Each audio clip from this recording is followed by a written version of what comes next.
Hello amigos acuaristas, bienvenidos a un nuevo video. En el día de hoy vamos a hablar de uno de los peces que normalmente nos venden en los acuarios y tiene un alto volumen de demanda a nivel de los principiantes en la acuariofilia, debido a que es el que nos venden como que es el salvador en nuestros acuarios, el que va a mantener nuestro acuario limpio, va a mantener nuestro acuario en óptimas condiciones, nada más y nada menos que el Plecus o Plecustomos. A mi parecer es la peor compra que puedes realizar o puedes obtener para tu acuario cuando vas a iniciar en este. ¿Por qué? Porque es un pez que, como te iré indicando en este video, es muy difícil tenerlo dentro de acuarios y más cuando vamos a iniciar en él. Así que te aconsejo a que veas este video y puedas aprender todos los contras y todos los pros que causaría tener este pez en nuestros acuarios. Mi nombre es Juan y te doy la bienvenida a nuestro canal y espero disfrutes bastante este contenido. Así que continuamos. Para comenzar, es bueno decir que en el video del día de hoy solo hablaremos del Hippostomus plecustomus, mejor conocido como el pleco. Este pez es uno de los peces más sugeridos al momento de iniciar un acuario y lo describen con diferentes nombres, tal como pez limpiapeceras, pez chocolate o pez come algas. Normalmente estos peces son de color negro o algunos con manchas grises en su cuerpo. Podemos encontrar que este tipo de pez los venden a muy bajo precio en los acuarios y nos dicen que este será el encargado de mantener toda nuestra pecera en óptimas condiciones.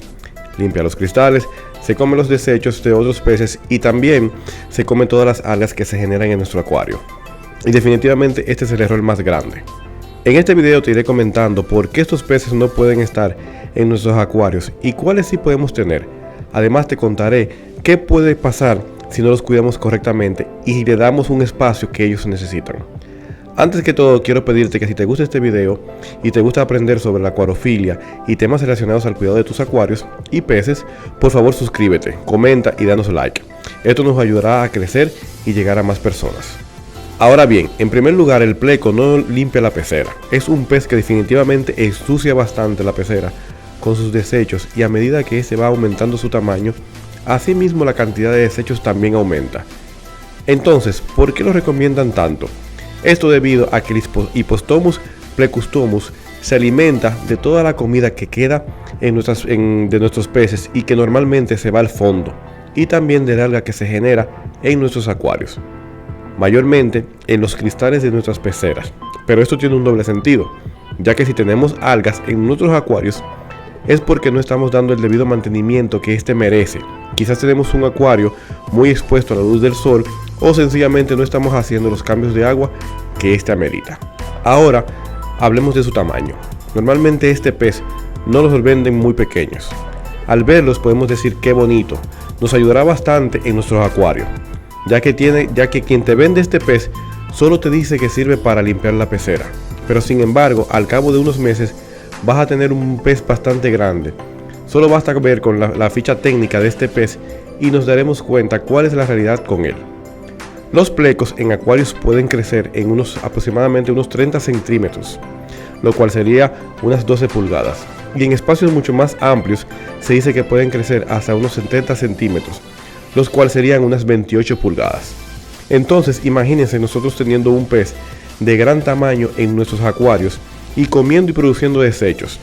Nos causaría un problema enorme con la filtración y los parámetros básicos del tanque. Entonces, esto ha generado un problema o un gran problema, debido a que muchos de nosotros al principio vemos este pez como nuestro salvador, pero cuando toma un gran tamaño ya no sabemos qué hacer con ellos. Entonces, nadie quiere, ni la tienda donde lo compramos, ni ningún amigo, y ahí es donde viene uno de los grandes problemas, que los queremos tirar a los ríos o a los lagos, y esto ha generado que se convierta en una plaga debido a su alto nivel de reproducción.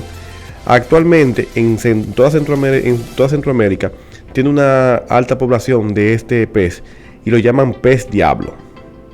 Por eso debemos pensarlo muy bien al momento de comprar este pez, ya que crece muy rápido y muy grande para nuestros acuarios. Un consejo valioso es que si ya lo tenemos, por lo que lo compramos y al final no sabemos qué vamos a hacer con él, es buscar a un amigo o alguien que tenga un estanque y darlo en adopción, ya que aquí podría buscar o podría ayudar bastante, porque como están al aire libre comerían las algas generadas, pero nunca soltarlos en ríos o lagos, ya que hacemos un daño grandísimo al medio ambiente y las especies que se encuentran en esos lagos. Por eso, desde los últimos años vemos un enfoque grande en personas que suben videos cocinando este tipo de pez y buscando alternativas para poder bajar su población. Ahora vamos a hablar de su comportamiento y alimentación. El pleco, como muchos otros peces, no es agresivo. Claro está, cuando logran tener un gran tamaño se vuelven muy territoriales. Además, muchas personas dicen que este se come a otros peces, y no es cierto. Este no es un pez que anda cazando o buscando qué pez comerse. Todo esto proviene porque estos peces necesitan celulosa para poder sobrevivir y alimentarse, lo cual lo va a aportar cualquier tronco que podamos tener en nuestro acuario. Por eso siempre es bueno saber qué tipo o qué ambiente necesita cada pez que vamos a tener en nuestro acuario antes de comprarlo. Porque así, si este pez no tiene ese hábitat necesario, por ejemplo como el pleco, va a buscar esta fuente de celulosa de cualquier otra cosa o que tenga a su disposición fácilmente, y lo más fácil que va a tener en cierto modo va a ser un pez. Y por eso es que vemos cómo este pez, tratando de conseguir este alimento, se le pega a los demás peces. Entonces por eso es que viene el dicho de que es que él ataca a mi pez o que lo está matando. No, lo que pasa es que este pez trata de buscar su fuente de alimentación, y ya como no la tiene por su alimentación básica o por algún tronco que tenemos, entonces lo que hace es que trata de conseguirla del pez más cercano, y ahí es donde vienen los problemas. Por eso debemos saber la realidad a lo que nos enfrentamos, y debemos saber